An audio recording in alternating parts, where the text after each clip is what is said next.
Drummer Boy and the Gypsy.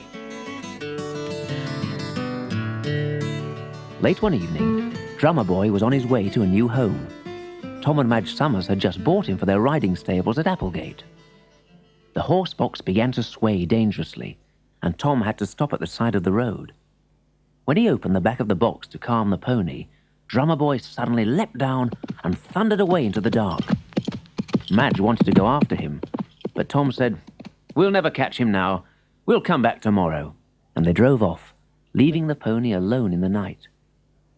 At first, Drummer Boy thought only of getting away from the horse box, and he thundered noisily along the hard road.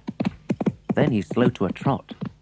He felt lost and frightened, and he missed his warm stable. Sheltering beside a hedge, he fell asleep. He was still standing there when Billy Smith came by on his way to school the next morning. Billy was a gypsy boy with black curly hair and sparkling black eyes. If there was one thing he loved, it was horses. His father didn't keep them anymore, but Billy was like the old type of gypsy, with horses in his blood. "Whoa there, fella," he whispered, stroking Drummer Boy. "We're going to be friends." The pony felt that he would be safe with the boy. But how cold he was. "Poor boy," said Billy. "We'd better get you home to Grandma." And he walked back home with Drummer Boy following. The gypsy camp was in a field just off the main road, full of shabby cars and lorries. But one painted wooden caravan stood out like a bright flower. Billy went to the door and knocked. His grandmother opened it. "What have you got there?" she asked, peering at the pony. "I found him up by Luckton Road. He's very cold, and I thought you might be able to help him." She went back inside the caravan and returned with a bottle of evil-smelling medicine. "It's my own special recipe." She poured some down the pony's throat. It warmed Drummer Boy like liquid fire. Then she bedded him down on a pile of sacks covered with old blankets. "He'll be as good as new in no time," said the old gypsy. Billy settled down to stay with Drummer Boy until he'd recovered. He was still sitting there, stroking the horse, when his father appeared. "What's that horse doing here?" he shouted. "Get that animal away from here. Horse stealing's a crime, you know." "But I didn't steal him. I found him." "In that case, you'd better take him to the police station in Luckton. They'll know what to do with it until the owner turns up." "Perhaps if nobody claims him, the police will let me keep him." "You can put that idea right out of your head," snapped his father. "There's no room here for horses." And he stamped off. "Billy," called his grandmother from her caravan door. "Come in here. I've got something to show you." From an old carved chest, she took out a parcel and slowly unwrapped the most beautiful bridle Billy had ever seen. "It belonged to your great-grandfather, my father," she said. "He had 40 horses, and this was made for his favourite. Now, you look after it, do you hear? Treat it well, and it'll bring you luck." Billy could hardly find the words to thank her. He went outside and put the bridle over Drummer Boy's head. "There, it fits perfectly." Then he sighed. "But by this afternoon, I won't have you any more."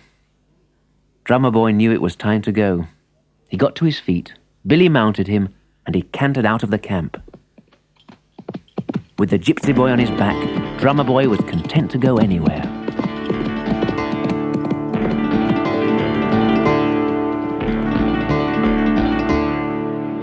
A path cut across the fields of purple heather towards Luckton and the police station.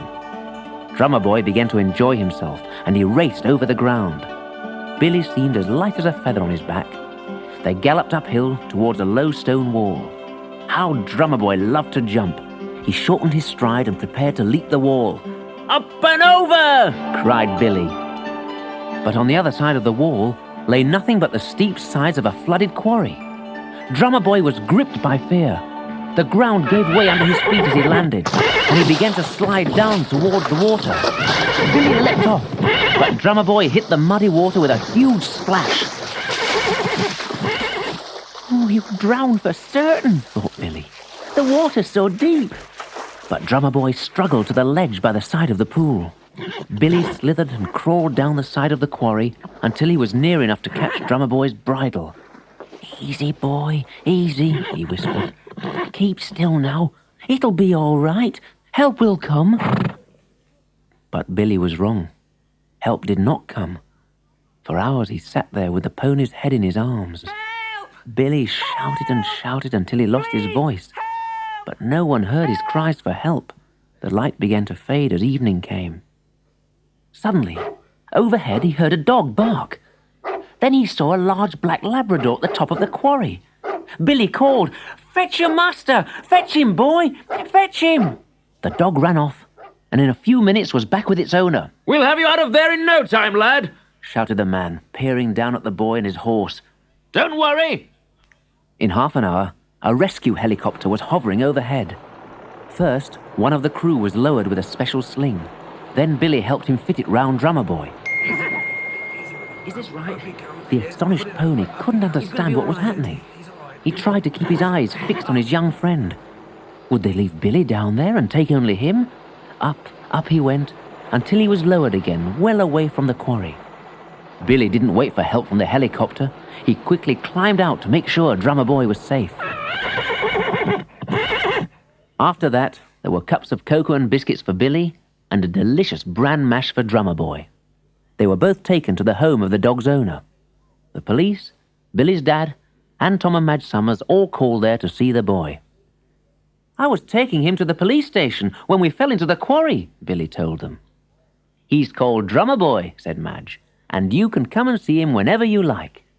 So Billy spent every weekend and school holiday working at Applegate Stables. A lot of children rode Drummer Boy, but he only wore the gypsy bridle when Billy was on him. And that was not the last time that it brought them adventure.